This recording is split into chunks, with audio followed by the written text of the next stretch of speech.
The True Path Entrepreneur Group Business Coaching Mastermind Program is open for enrollment now. Click the link that you see here to learn more all about it. And if you feel called, book a one-on-one exploratory call with me to learn how you can start and grow your transformational coaching, healing, psychedelic therapy, or spiritual business in 2025. The world needs you and your unique medicine. Don't wait another year to start getting clients and making a difference in the lives of others. The world needs you now. Fill out the application, and I look forward to speaking to you.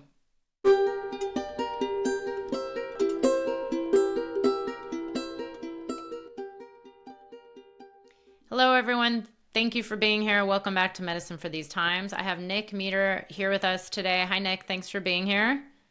Hey, Beth. Thanks for having me. It's great to be here. So good. I will say, I think you're the very first person I get to interview who's really dedicated to the world of cacao. I've been involved in a nonprofit project, which I actually just recently published an episode on, this Monte Grande, this Huacha Monte Grande in Peru. And working on this project made me reach out to my community and ask, who do we know that's a leader in the cacao world, who maybe owns a company? And it's been really interesting to see, how many interconnections there are in the cacao space and the medicine world and, the conscious community. So thank you for being here. Yeah.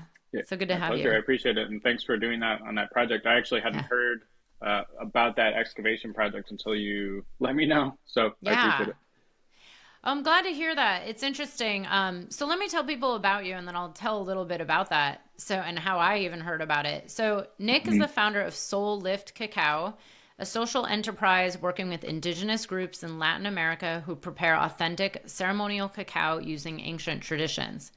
Nick has also been a transformational facilitator for over a decade, leading experiences ranging from 3-hour cacao journeys to immersive cacao tours in Guatemala and Mexico. In 2024, Nick became a licensed psilocybin facilitator in Oregon, and he hopes to raise awareness about the historical overlap and potential therapeutic synergy of cacao and psilocybin, which, I had said that too. I'm like, there is always been an overlap, at least as far as I know. But I will say, so the Monte Grande is this ancient temple site that is fairly newly discovered in the last 12 years, I think it's been. And I have been to this part of Peru now 3 times. And last year when I was there, I had heard someone mention, this ancient cacao site. And I'm like, what? How did we not go there? And northern Peru is known for cacao and coffee. I mean, it's, one of the key areas of the country, although, it's produced in many places. And I went this year, and it was one of those moments where you're at a sacred site and you just, it hits you like, wow, this is really special. And a friend of mine who happens to be a restoration ecologist who just thinks like someone who works in that kind of field, one of the questions she asked him is what's your operating budget? And that's when he told us he was about to run out of money, and they've been closed for the last couple months, and now they're running behind budget. So that's what sparked off this fundraiser. And that's how I was led to you. And I knew also there was this overlap of the medicine space, the cacao. I mean, I don't know about you, but I'm constantly drinking cacao. I always say it's my one true addiction. But I would love to hear your story, Nick. How did you come to found a cacao company and make this your business? And then how is it interconnected to your psilocybin work as well? Sure. Yeah. Long story, but essentially in 2011, I became very ill, and the only diagnosis I got was chronic fatigue syndrome, or CFS, which is also known as ME in Europe sometimes, I think. But it's just a syndrome. So there never was a really clear explanation for what was going on, and it went on for years. And I was hearing stories of people who had been living with that for decades. Obviously, that was pretty scary. And I was trying everything: Western medicine, naturopathic, homeopathic approaches, and shamanic approaches, some plant medicine work, hoping that I would just find a cure, essentially. But nothing was really moving the needle. So Then fast forward to 2015, or even a little bit before that, late 2014, I started hearing about the idea of cacao ceremonies. And I had always loved chocolate, but I just could not understand what would be medicinal or healing or spiritual about cacao or chocolate. So I thought it sounded kind of silly. But then in mid 2015, I was at a small Burning Man, regional Burning Man event, and someone had brought cacao from Guatemala and said it was ceremonial cacao, said they were going to host a cacao ceremony, and it was free at the camp I was staying at. So I figured, whatever, I'll suck up my pride and just give it a try. Because at that point, I had already been in many kinds of healing workshops, and also I had been a facilitator for a couple of years at that point. And I was just really blown away by that first experience. I was surprised how clear I felt, and it was a type of energy that was different than coffee, for example, or tea, anything that's just caffeine. We'll get into the biochemistry later, but the point is, yeah, I felt the clarity and just like online. I felt like I was back online, or like a light bulb went off, is how I describe it. So it didn't really click for me what had changed for a few months, or it was like the integration continued from that first cacao ceremony for months. And early 2016 was the first time as an adult that I went to Central America for 4.5 months. I went to Guatemala, Nicaragua, Costa Rica, visited a cacao farm for the first time in Costa Rica.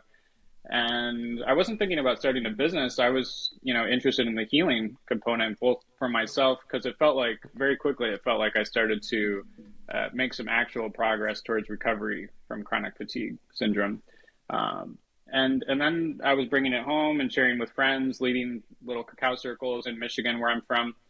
And one thing led to another. People started to request that I mail them cacao through, on Facebook. I was just starting to get messages, and it was really dawning on me how difficult it was to get that kind of cacao that I consider authentic ceremonial cacao, that's made in the place where it grows, in a place that has long history with cacao, made by indigenous people, especially. So then early 2018, I registered an official food business at the time that I moved to California. So it all began officially in San Diego County in 2018, almost 7 years ago, and as an e-commerce business. So that's what it has been the most consistently throughout the years, is selling on my website and a couple other places online. Wow.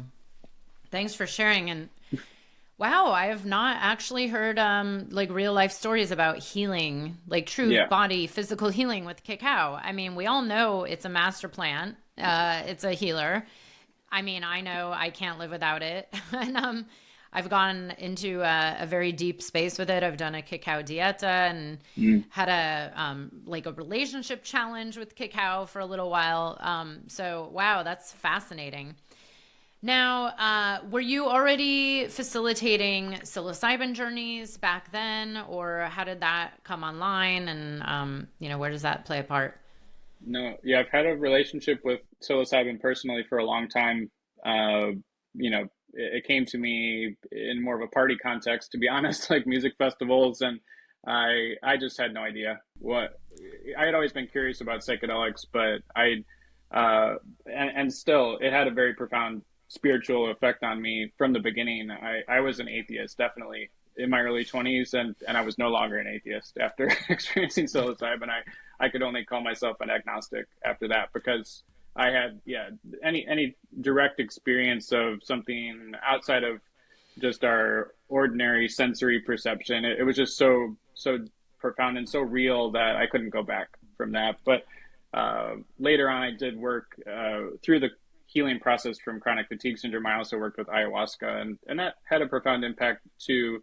I was surprised that I didn't actually seem to help with the recovery from the actual chronic fatigue, but it did give me more of a clear sense of my purpose and mission in life, definitely. And through my 20s, I struggled with depression as well, totally. So the combination of the different plant medicine work and cacao, which I consider a plant medicine, definitely just a gentle one, all those things have definitely helped me to get to a point where where that sort of chronic depression and almost like existential despair is not an issue anymore. But I never felt called to lead a psychedelic journey for people until I heard about the legal program in Oregon.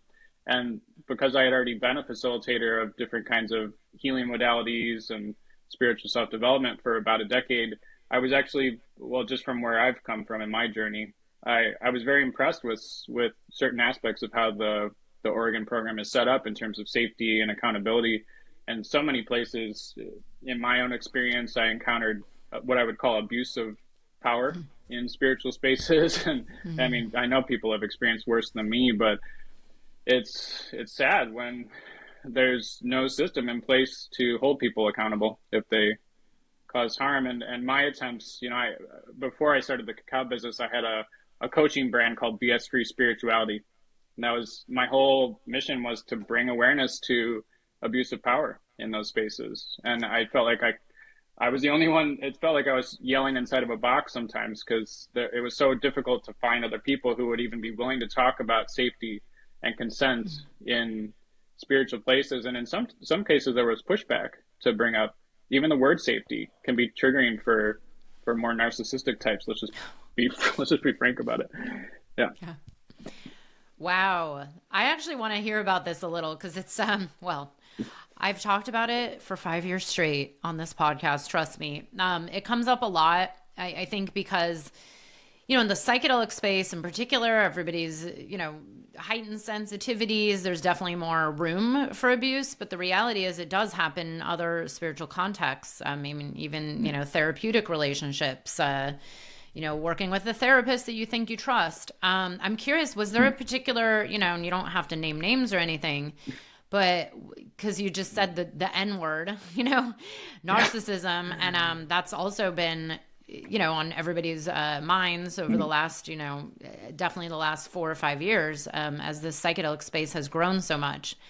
But yeah, I'm curious, like, what was the experience and what was it that you had one bad experience and then you were prompted to be like a whistleblower? Because now these days, it'd be great for you to be a whistleblower because everybody's really blowing the whistle. And I do believe we need more of that out there. Yeah. It's complicated, right? I think the most useful thing for me to do would be to talk about the patterns rather than the specific, because like I said, I definitely have heard stories of people experiencing worse than what I experienced. But for me, it was definitely across the board. It happened in therapy. Totally. I've had abusive experiences as the client in therapy.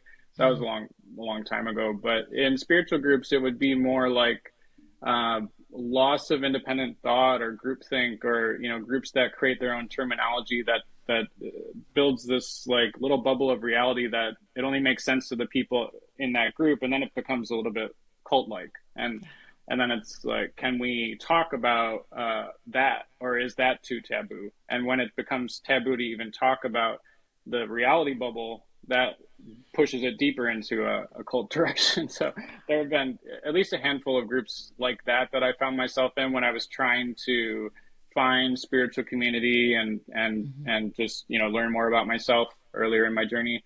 A couple times in Central America too, just finding myself with a pseudo therapeutic group that there was one case where I was at what I guess was a recovery retreat center sort of thing. I went there just wanting to learn about their therapeutic style, but in order to enter, they asked me to surrender my passport and wow. to go through their daily Whoa. routine, which by the book sounds nice, like group meditations and group processing and stuff, but it became so rigid in the way that they handle everything. It became very dogmatic, and that's another word that I might use more in this conversation. It's like, to me, healing is a very personal, subjective thing, and any system or modality, it's the idea that the map is not the territory. Like, there are all these maps that we have for human experience and the mind and consciousness,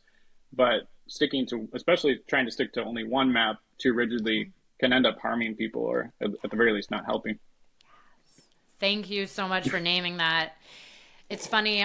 My former client and I, who is also a friend of mine who still works with me, we just led a rose dieta, and it was really interesting to see it was majority of people were very supportive and really happy and excited, and then there were like three people, maybe it was like two or three that gave their feedback, and one person in particular gave like an email like that long of their feedback.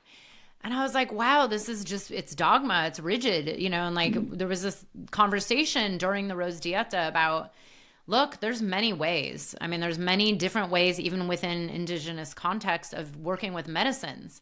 By the way, that medicine in particular is not indigenous to, a particular group. It's not considered a master plant, at that level of like, here's the only way you work with plant medicine. But it brought up a lot of conversation around this, which has been very much in the forefront, in the medicine world, I think, too, is that, I don't believe there's one right way. I mean, as someone, and probably like you, I've worked with many different, indigenous and mestizo, because that's another thing, as people forget, not everybody's, not everyone from Peru is actually indigenous. Not everybody from Brazil is indigenous. There's so many, and it's like, well, who is indigenous? There's that whole conversation. But yeah, the rigidity of like, this is how one thing should be done, and here's what's right or wrong. And then it really, it does start to get to a point where it's like, well, where's the sovereignty and where's the individual healing versus the kind of cult, like almost like, and this is where narcissism can come in. It's like, well, if there's one leader and it's one way. And this has been hugely discussed in the psychedelic space because, individual healing is a real thing. So thank you for bringing that up. And I think it's actually really important to talk about as, the space continues to grow and there's, more people serving medicine. But let's talk a little bit now that we're on this idea of indigenous. You mentioned the cacao that you sell is made by indigenous peoples. And there's been a lot of, uproar over the last few years, I think just because of social media over even things like cacao being used by non-indigenous people or sold, and then the criticism over, is cacao has it ever been ceremonial? Maybe that's just a term made up by white people. I mean, I've heard everything at this point. The reality is it feels good, it tastes good, it's available. It's kind of like saying, well, we shouldn't use olive oil because I can't grow olives where I live. I mean, maybe you can out there, but it's like, how far do we take this? Like no tortillas unless you make them yourself from scratch, I mean, it's a very touchy subject. So I'm wondering, you've written about some of this, which I really enjoyed seeing. How have you handled this conversation over the years? I'm sure you've dealt with all of it more than I have.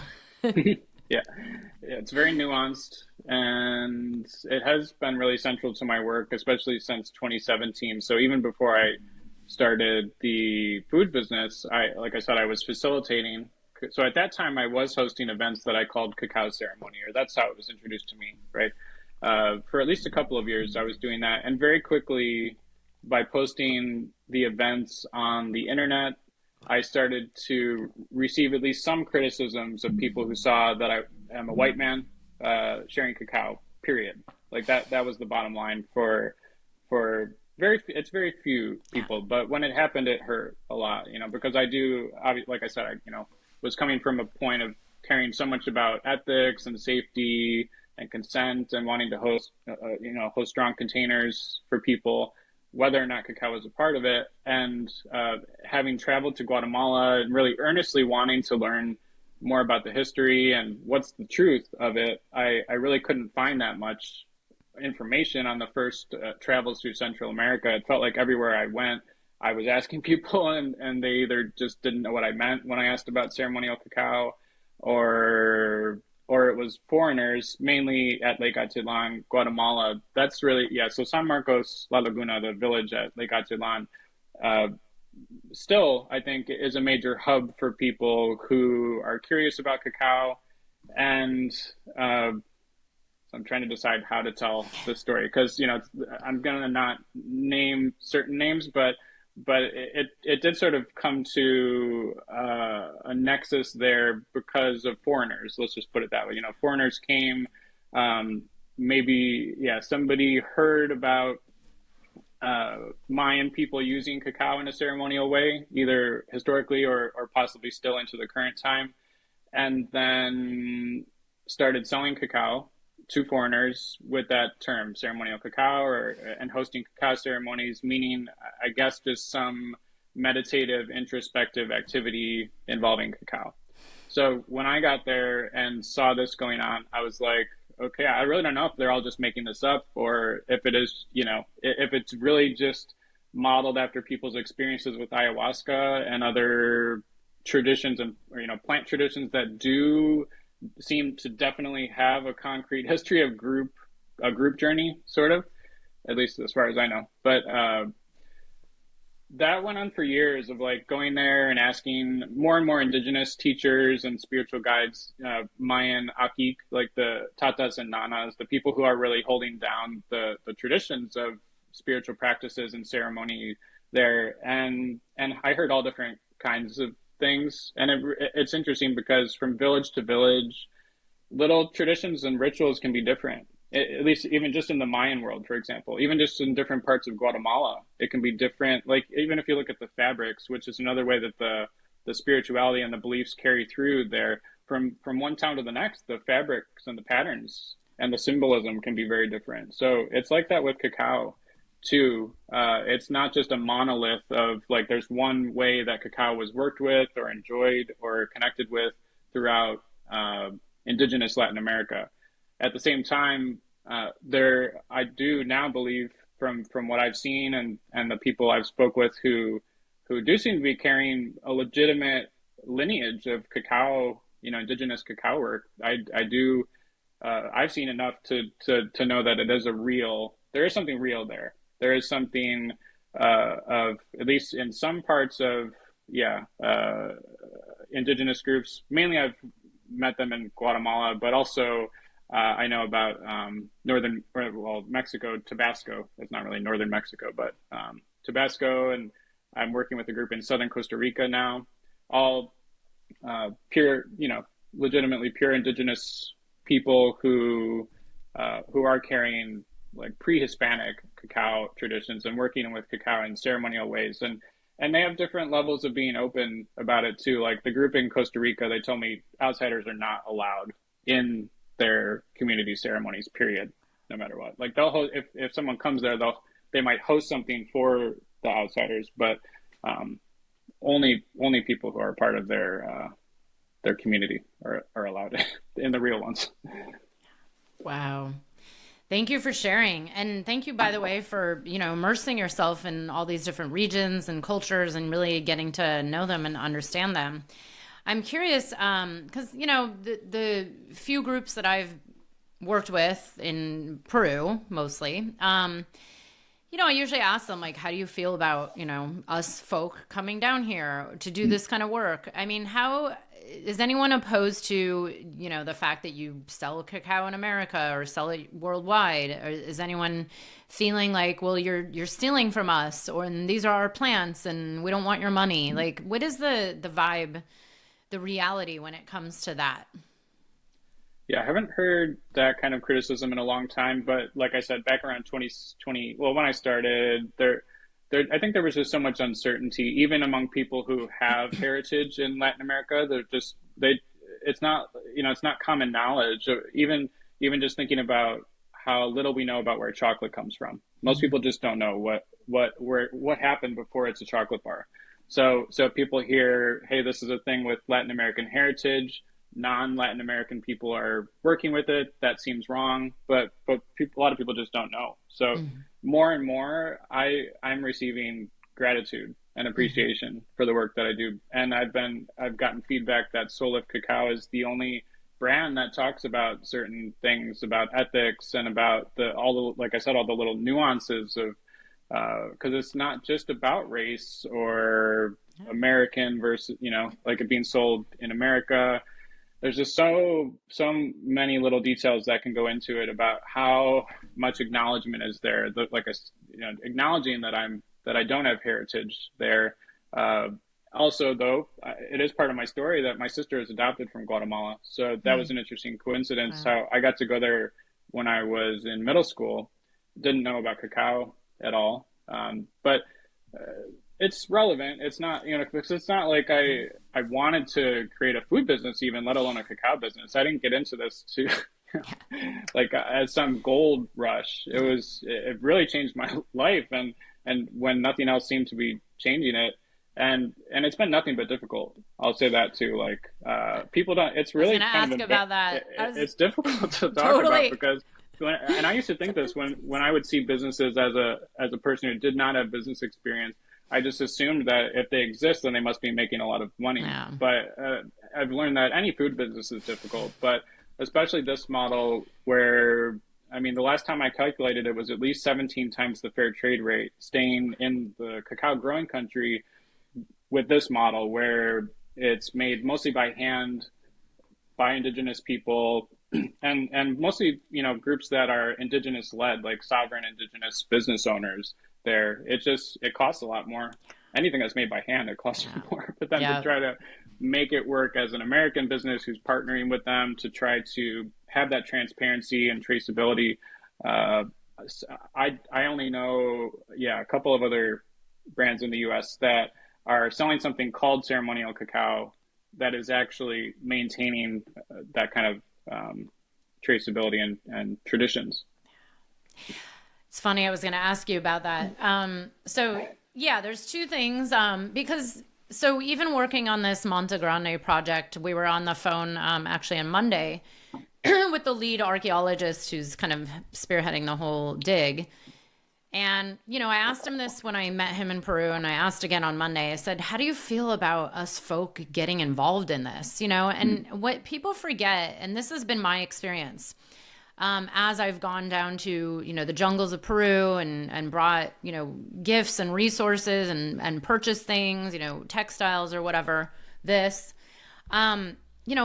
of the community actually really appreciates us being there and spending the money. I mean, it's really, if it's one way they continue their livelihood. And what I tell people is very often when you spend time in a lot of these communities, they actually do need money. They're not fully living off the earth. They have motorcycles that need gasoline. They have food that they still buy at the store. They don't grow everything themselves. There's a lot of reality where it's come to this, I think, especially in America, I do find it's a very American, like I sometimes almost like a privileged American way of thinking where it's like, well, we're going to glorify all the indigenous peoples and you can't purchase anything or you can't use their products or you can't. But the reality is, a lot of these people, it's their entire communities are, kept afloat by this kind of international trade, whether we like it or not. It's kind of like we could say chocolate is, colonialism and we should all just quit. Chocolate should just be banned from the earth, right? Like we could say that, but then, okay, there's like numerous communities and farms and families and whole indigenous cultures being supported by this. So it's kind of weighing like the reality of where we are versus, the other side of the story, which is like, yeah, we could get rid of everything and go back to the ways, but we kind of need to do that worldwide all at once, and there's a lot of like you just said, because I've said this to my team members who are like, we need to talk to people at cacao companies. And I said, look, if we really want to make an impact, we need to reach like Hershey's, not just like, and I had to remind them, I was like, you guys think that, these cacao companies are big companies, but they're usually run by like a couple people. And I know because I've had 3 businesses. And before that, I was actually working in consumables and early stage tech companies. And I worked for a company that was involved in the kind of grow at home plant business. It was this whole like hydroponic plants, and it was very challenging. I mean, it was very challenging to make money on it. People forget, like how businesses are truly run. And it's like, in order to run a conscious business that's actually living in harmony with the local cultures, it's like, it's going to be expensive. Then people complain. Then people go buy the alternative at, the places we don't want to really shop at, because then they think, oh, well, this is the only one I can afford, but then it's lower quality. And it's kind of like, this is the world that we're in right now. Is kind of weighing, like, do we spend more for a more conscious, right relationship kind of product where it's maybe giving back to the community, it's educating, it's transparent, it's higher quality, or do we just go for the cheap stuff that, I will say I'm someone who's actually had what I believe to be like cacao mold poisoning. Like, I don't know what it was, but I traced it back to like a very bad batch of cacao from a, totally different brand. And, so I'm very picky, but yeah, this is like, how do you educate people on this? Because I know, when I had a running clothing company where it was all produced in the US, and I had to educate my consumers as to like why a pair of shorts cost $95, which technically they actually should have been more like 150, because I was barely making profit. But do you do education around this? Like, laying out the pricing and the cost that goes back to the farmers, and how important is this for people to really understand? It's difficult. Yeah, it's a big education's a big part of what I do. Especially, I did have a storefront for 2 years here in Portland, Oregon. I closed it at the end of last year, and honestly, it felt like education was most of what I was doing there, to the point that it was exhausting sometimes, because, like I said, people don't even know really where a chocolate bar comes from, and I try not to let anything I say come off as demonizing chocolate, or, I think there are really beautiful chocolate products. I think it's just important that if something is bean to bar, where they're importing the cacao beans, or I call them seeds because that's more what they are, but cacao seeds are imported and processed in a factory, that it's important to call that chocolate and not ceremonial cacao. Whereas most products that are sold as ceremonial cacao are essentially bean to bar chocolate. So I think words matter a lot, and it has a huge impact. And even if there's currently not oversight or a regulatory body about that, but I've got a project going on that I'm finally ready to talk about. But I'm building a certification program for ceremonial cacao that is not quite active yet, but it will be by early 2025. So. Which I've talked with, some of the spiritual guides that I work with in Guatemala, and I'm partnering with another cacao brand on that. So there will be a logo. There are so many certifications these days, but it would be for fair trade. From what I'm told, it just is not enough of a difference for the cacao farmers. That's one thing. But also, this will be a logo that says certified ceremonial cacao. And it might be, it's not necessarily meaning that it would be exactly, farm to block exactly the same as it would have been done historically. But one of the main things will be that it has to be made into chocolate paste at the source, in the place where it grows, because that keeps so much more of the money there. And my business definitely has a humanitarian mission. That's core to what I do. And I'm willing to put up with the difficulties throughout all these years, partly because of how much cacao has given me, and it feels like it's a task that I've been given in life, and it seems like it's going to continue. But anyway, I'm excited about that certification program. I'm also expecting it to be controversial, as with many of the things that I say about cacao. So I'm kind of used to that at this point. Yeah. You got to be controversial. And honestly, it means you're probably doing some good work, Every time I get a hater, which, again, it's minor, people remind me, oh, you must be doing something right. But yeah, it's good. I think that, the world we live in, it's just, having conversations like this and bringing a lot of transparency in, also educating people on, how you make decisions, and understanding what's the difference between one or another. And, I will say, when I went to Monte Grande back in July, and, they were making claims like, well, this is they say it's the oldest. There's some arguments over that. You Mm. know, they say it's 6,000 years old, and there's evidence. There's actual ceremonial evidence of cacao being used in a ceremonial context, which is also controversial. But you know, they found Mm. cups. They found necklaces. You know, there's it's in the literal shape of a woman. There's a womb. It faces exactly east, and it aligns, you know, totally directly with the summer solstice. I mean, it's your very typical sacred site, and it's in a region that majority of what's going on in that particular region is cacao and coffee. Like that's pretty Mm. much the main commerce. I mean, it's a very kind of isolated area of Peru too that is unfortunately, the airport has been closed for a few years, so it's a 7-hour drive over the Andes, and it totally sucks, by the way. Wow. But it's worth, you know, it's like, well, people that live there, and, you know, I go there and it's beautiful and it's worth the drive. But, you know, if you stop to think about our ancient times, you know, and they say it was the kind of one of the entryways into the Amazon. It's kind of like on the edge of the Amazon. They call it the high jungle. It's the edge of the Amazonian river basin. And you know, if we think back thousands and thousands of years to this little community where they had the right environment, and you know, these trees, and they still have trees that they've traced back 500 years, it's like, well, yeah, I mean, if they were already doing other rituals and other ceremonies, you know, like, why wouldn't they be working with their local plant medicine? Mm. That's the medicine that grows there. That's like one of the main plants.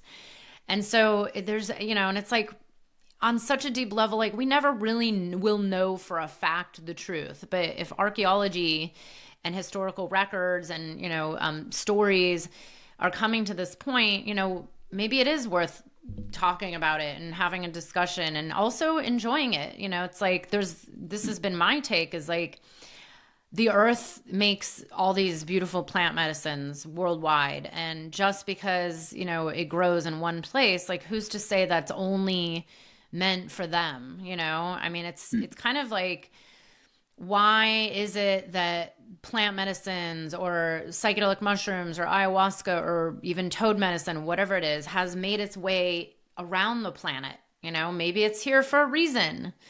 Maybe it's coming out, you know, even Monte Grande. I said, I was like, I really believe this is coming to the surface. It's dug up 12, 13 years ago at this particular time for a reason. And like you said, I mean, you've had a profound healing experience. And this is the greater argument, is like, well, do we only let some people on the planet have healing from certain plants?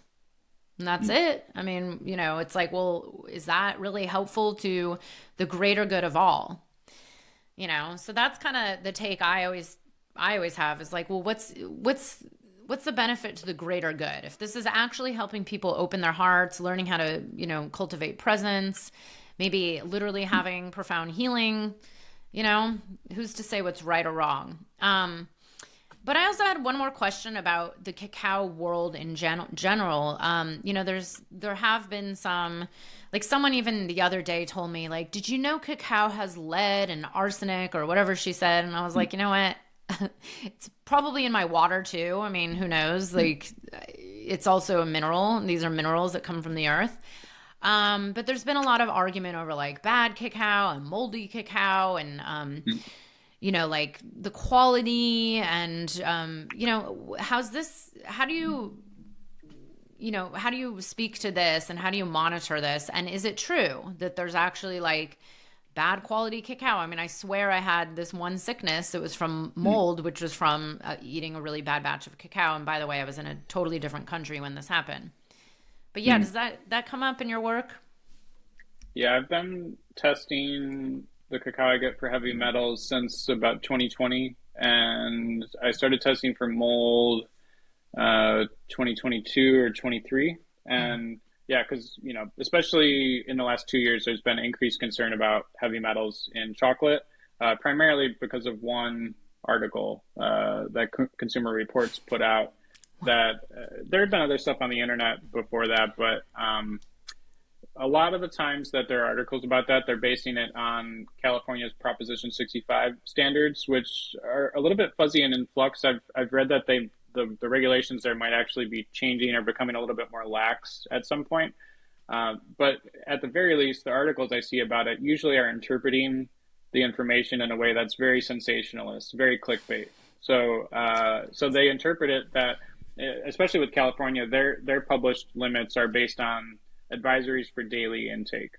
But the way that the articles interpret it is if it's at all above the daily intake advisory, then they call it toxic, which to me is actually misleading because the whole point is to be more aware of. I mean, yeah, obviously a single exposure of very, very high amounts uh, could be damaging for somebody's health. But for most of us, for most products that we're exposed to, it's important. It's more about thinking of over time, exposure over time. So with the idea of having a daily limit, the idea is, yeah, to try to think about if we keep it around that limit daily, or it can be thought about weekly or monthly too, because and it's confusing because there's not a single advisory worldwide, and the California system is, as far as I can tell, the strictest advisory system in the world, possibly. So the FDA, well, so in my business, I work with Oregon Department of Agriculture and the FDA. The FDA kind of has more authority over it than the state. But at the same time, the FDA doesn't have any requirements for food businesses to be testing. It's a self-reporting system, basically. So I had a little concern come up this year, and I've been in touch with the FDA about this, and it's been very eye-opening to realize that there could be things in our food stream that we don't know about because businesses are not required to test. And and it's not just about chocolate. These are naturally occurring substances. I think the concern with chocolate is it's very weird to me. I think there's this thing about chocolate and cacao that people think it's too good to be true, to be honest. And there's this part of us that wants to like find something catastrophic or devastating because it is sort of magical and brightens people's lives. And you don't see articles about the trace levels of heavy metals in spices or corn. Well, with annual plants, they can put amendments in the soil so that's how it doesn't end up in, as far as I understand, in things like corn or more like monoculture crops. The issue with the cacao tree is that you can't get to the bottom of the roots to amend to prevent, because it's around the world, it's in the soil, and the issue is to try to prevent it from uptake into the plant. And then also, obviously, if there was lead on machinery that was used, that's another way it could happen. But the only real food supply disaster or I guess a case study that I compare to is a time that a cinnamon producer in South America intentionally added lead to the product to cut his costs. And that ended up in applesauce and made hundreds of kids sick, because it was like 2,000 times the FDA limits of lead parts per million. So to me, that's an example. Yeah, obviously a very extreme example. Obviously, there have been other public health catastrophes. Like, I'm from Michigan, and Flint, Michigan had the lead in the water, but it's different with liquid versus something in food.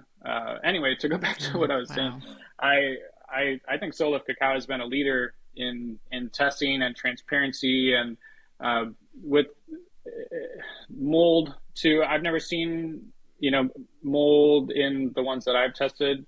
Most of them have shown zero mold. One little variety that I had just for a little while had, as the lab interpreted, they said it was barely an amount. I don't even know how to phrase it because it's so abstract, and even the lab sometimes couldn't interpret the information for me because there wasn't a set standard of whether to tell me if there was a problem. It's just so weird. Oh my God. I mean, the way I see it is, yeah, there is the reality of being a human here on Earth. And like you said, there's so much that we don't know about. And there's so many, God knows, heavy metals. And, I always say my stepfather got Alzheimer's, and he was on one of those like heart medications for so many years, but he was actually extremely healthy. I mean, the guy worked out, he ran, he played tennis. And then his brain went, and I am pretty convinced it's because he was on this preventative drug for like 20 years. It's like, well, we pick and choose our battles, right? And the way I see it, hey, if I eat pretty clean, I get my food at farms, I grow a lot of my own food, at least I'm like energetically, it's pretty clean. I mean, who knows? There's rain and toxicity in the soil. I mean, there's a lot of people, and I do believe this, if we can heal the world's soil, I think we can actually heal the world. I mean, that's a whole separate topic. But, you know, we also only live once, and I don't think I want to give up cacao for the rest of my life just because there's possibly some traces of a little, you know, maybe this or that in there, because there's probably traces of this or that and other things too. So it's just interesting because it's kind of like you mentioned the word clickbait, and I'm like, yeah, that's totally it. Is, you know, you hear one thing. I mean, I remember hearing when kale was like bad. And I'm like, what? Kale's bad now? It's like fish is bad, kale's bad, this is bad. You know, everything in moderation, everything with, you know, really tuning into your body and listening. And frankly, I don't have cacao every day. There was a time where I did. And some days I really want it, and some days I just am okay without it. And that's how I feel with it. But, you know, it's funny, when I go to a party now or an event or friends, you know, many years ago, it used to be like, bring a bottle of wine. Now I bring cacao, you know, and that's the way I see it too. It's like, well, what's better or worse for me and my body, or, you know, the community? It's like, we used to go out and just get wasted, or, you know, maybe people do whatever their vice is, and if it's, you know, a cup of cacao, it's okay. But I would love to hear a little bit about your experience as a psilocybin facilitator who's legal, licensed facilitator in Oregon. You went through the training. I was telling you off camera that I've had some clients who are very involved in the Oregon training programs. One of my former clients opened Oregon's first psilocybin service center. What's the vibe in Oregon these days? I mean, we had all the kind of frenzy. I know it was definitely a lot of ups and downs, but yeah, what's going on? Are you doing, you know, $20,000 psilocybin sessions like some people? No, I think the price seems to be coming down, even from last year to this year. The average price seems to have come down. But yeah, just to be frank, I haven't started working in the legal system because, yeah, like I said, I got my license in June, and it's just crickets for me so far. Even to develop relationships with service centers here, many of which are struggling because the costs are so high for anyone with the license. The service center license fee is higher than a facilitator license fee. So there are a lot of things to consider. I think it's all for the better. I think, you know, I'm really, really glad that this happened, but it's going to take some time to you know, make changes. And yeah, I don't know. I spaced out a little bit. I was thinking about cacao too. Yeah.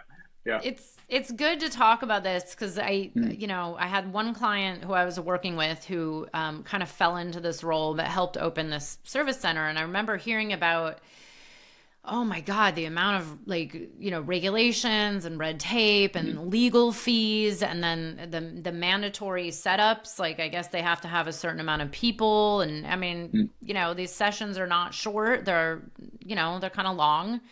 And then, yeah, I've heard about the fees, and that's really interesting too, that the service center pays a fee, then everybody trained pays a fee. And then there's, isn't it true? Yeah. And the lab, the training groups all have a licensure fee. Yeah. So like the net positives of this happening far outweigh any of these challenges. It is unfortunate if somebody left a full-time job and then found themselves with not enough, clients, essentially. That's a bummer. But or if a service center has to close. But I just, you know, all the time I'm thinking about the positives that come from this, like having a system, a reporting system. If something happens, a client can report something to the state office. That's incredible. Actually, that's like just such a huge thing for any kind of healing or self-development work. I felt like I didn't even know what to do in therapy as a client if I felt like someone was, you know, causing harm.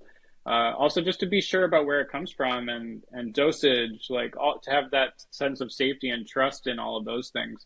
I think part of the issue is that a lot of people don't even know this is happening yet. And obviously cost is a factor, but a lot of facilitators are willing to do a sliding scale. So so far it's just going to be Oregon and Colorado with this system. And I think as more people find out about that and it ends up in more national news outlets, hopefully, then there will be a little bit of like psilocybin tourism micro industry or cottage industry in a way. It's not, obviously it's not just tourism, but the point is that people can come from anywhere to these states. You don't have to be an Oregon resident. You don't have to get a prescription. You don't have to have a diagnosis of any kind. Obviously, it can help with certain things. If somebody does have a diagnosis, it might help with what they're going through, but it can also be beneficial in ways that people don't even anticipate, which I've experienced through my own journey. Like just encountering a whole part of ourselves that we didn't even know was there. And so part of my thing will be trying to bring cacao into this work, both through my own facilitation and awareness. And yeah, my research into the history is really, there's a lot more to learn there. And I'm, trying to be patient, because it's one of those areas that I think it's just going to take time to find out where and how, and they might have coexisted in healing or spiritual settings in indigenous places. But cacao presents this opportunity to have traceability back to those cultures, at least. Whereas in the Oregon system, for good reason, the mushrooms have to be grown in a lab in Oregon, right? Just for the testing and for the safety. But then it does, at least in that sense, and maybe in other senses, cuts it off from the indigenous past, which I think is going to, continue to be a controversial thing. There needs to be more. There's a requirement to have social equity training for facilitators. There's a requirement to have a social justice statement, essentially, or a social equity statement, like on our website, and to submit that to the state. But there do need to be more, I believe that there need to be more indigenous voices involved, more ways of incorporating people of color and, disadvantaged groups, because just to be frank about it, it is currently white dominated in the legal system right now. And I mean, it's a catch-22. I've been talking about this for 5 years straight, that it's so, it's very inaccessible for a lot of people. I mean, it's kind of, it's always been, even in, I mean, the only other way is like, large groups, and that's a whole other thing. And then, then it requires multiple facilitators, and, I mean, there's so many nuances. And I think having discussions and, like you said, taking the time, I mean, it's definitely going to take time. And because I always had mixed feelings about the legalization, because, there's pros and cons. It's, it's maybe causing, potentially, the regulation is worse for the underground, or limiting for those that want to do the legal above ground work. But at the same time, I do believe it is more beneficial, just the conversation, having this, be out there and be available, and having certain practitioners like not doing this, living in fear. I'm wondering, what is your feeling on how the underground, people that are not legal, how is that working in Oregon? Do you feel like there's an increase or a decrease, or it's kind of remained the same? Like, what is your feel about that out there? It's to be determined. I feel a little bit hesitant to talk about it because obviously it's underground piece, but others, not you, but others. Yeah, it seems like it's going to coexist, and at the very least, if more people working in the underground are also going through a training program, then at least hopefully that would increase awareness about ethics and safety. Because I've been leading facilitation trainings for cacao since 2017, and they've always incorporated things about safety and ethics, but that only brings in people who are interested in cacao, which is a gentle plant medicine. Whereas I'm noticing that there's such a vast number, such a larger number of people, or a bigger market, you could say, for people who are interested in psychedelics. It's incredible, actually. It's just reaching so many more people than I've ever been able to reach on the topic of ceremonial cacao. Yeah. So now I forget about trainings and ethics. So even if people are working underground, obviously there's still a danger there. And I've heard horror stories, but sometimes those stories are still happening in circles tied around a school that, not to name names, but like if there's a psychotherapy school that has a lot of people working underground in psychedelic work, and there's not an accountability system, and then horrible things happen, like really horrible things. Yeah, I've just heard really horror stories. So hopefully I've also seen sometimes, though, not just on the topic of psychedelics, that it's possible for there to be community accountability that happens, Yeah. and especially with social media and just with people, I really value the fact that there's a professionalization of the term facilitator that's happening through this. So, because to me, I've always felt like that term is how I identify, or I have for a long time as a facilitator. I considered going to school to be a therapist, or some of these other things, and my intuition always told me that wasn't the right path for me. But as a result, I've been always on kind of a mystery school path, and always kind of on the fringes of healing and self development. And it can be difficult even now with a license to convince people of the fact that how much experience I have as a facilitator, and how confident I am in leading people through a journey where they can really encounter deeper parts of themselves and still feel like they're supported. Unless somebody was already doing that for years in the underground, it's like that is the state of things, that those people are the ones who sort of in a way have more credibility now that there's a legal system. Yeah. Yeah. And I mean, it's really fascinating because, oh my God, I can't even tell you the amount of stories I hear very regularly too. And yes, in therapeutic settings, I mean, people that are just, totally public, not doing anything illegal, it happens constantly. And there are some people I know, starting to work on this. There's one plant medicine pure accountability group that I know of that's I know it was because I interviewed somebody about it. Now I forgot what it's called, but it was kind of facilitated by someone that was working with Chakruna. But yeah, I mean, I think again, this is where it comes to education, discernment, really, doing your research, finding your comfort zone, listening to what feels true to you, and like report it, and I do believe that, as more and more people are reported and the stories get out there, it's like, well, I do believe they're going to take themselves down. I mean, it's like, well, if enough people hear about this one person in the underground, it's like the word spreads actually very fast.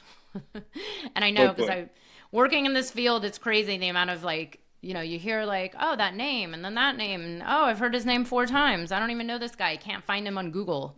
I mean, there's people I've tried to find and I literally cannot find, but I've heard their names enough by multiple people to know like, okay, there's something weird going on here. And then I tell someone and that person tells someone, and so this is where it's like, I'm constantly saying, keep your egos in check, do the work. And like you said, the amount of people at least going through the training programs, even if they stay underground, like at least that's something. It's more than just kind of figuring it out in the underground by yourself and potentially doing harm. So thank you for speaking up about this, and thank you for doing your work. And we'll see how this all plays out. And I can't wait to see, what you bring out there with the cacao certification, and speaking about the interconnection of cacao and psilocybin. But in the meantime, Nick, can you tell people, where can people find out about you, Soul Lift Cacao? Do you have anything coming up that you want to share with the audience?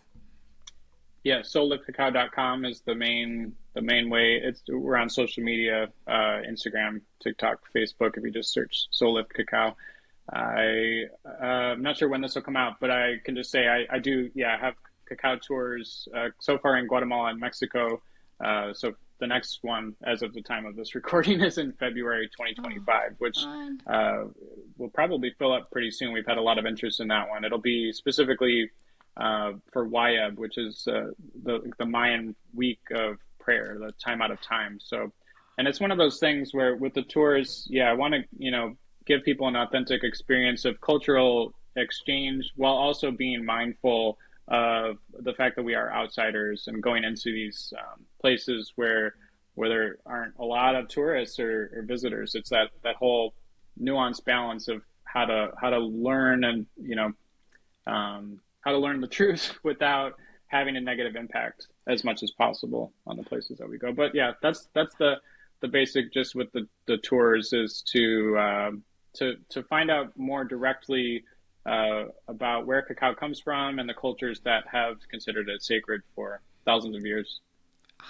That sounds so fun. Well, we'll have your links right here in the show notes. all your social media. Nick, this was a great conversation. So much fun. Yeah. I can't wait. Once I'm out with all my Peruvian, out of all my Peruvian cacao, I'll order some Soul Lift. Awesome. That's one thing I stocked up on this summer. Lots of Nice. good cacao. Yeah.